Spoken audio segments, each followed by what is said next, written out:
So Yeah, pretty interesting much influences. every jazz musician that I was friends with at this time. I had just moved to New York Yeah. when this came out, and all of my musical friends there were obsessed with this album. This is definitely like Catnip for jazz musicians. Yes. It's got Roy on it, of course, but Yeah. more than that, it's just there's a feeling of it that you can hear he's steeped Yeah. in several different genres of music that. A lot of minor nines. A We lot love of minor nines. Yeah, I mean, I of felt vamps. I felt a connection from Brown Sugar. On Yeah. just like immediately, like this feels very familiar. Yeah, and I mean, I remember Brown Sugar, like that was before that record even came out. I remember Mark Whitfield, who played on a couple tracks on there.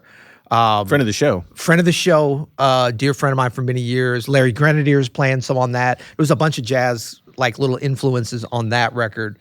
But that, Brown Sugar maybe was seen even by D'Angelo himself as more of like a R&B type of record. Yeah. And I'm going to put it out there now. Oh, boy. My first thing on this. I think this is not an R&B record. Okay, we're going to get into this and listen. I think this is a straight up soul record, whatever that means.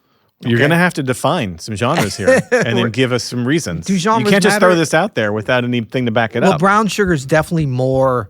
I know that they were talking about, neo soul and that whole thing, which is like a very sloppy term in a way, but it was definitely, a trend. But I think that this record is just, it's almost a reaction to sort of that 90s R&B sound, which, really started in the late 80s. You got a problem with Jodeci? What's up? Jodeci, SWV, TLC, a lot of acronyms, a lot of initials, Boys to Men, and really like Whitney Houston, even a lot of kind of pop crossover. Can we just have a 90s R&B episode now that you're saying all great. these names? No, I love all that appreciate stuff. that. But this kind of sound, okay, yes, it's at the end of the decade, but it's very much a 90s record, actually. It came out in February of 2000, but all this stuff was made in the 90s.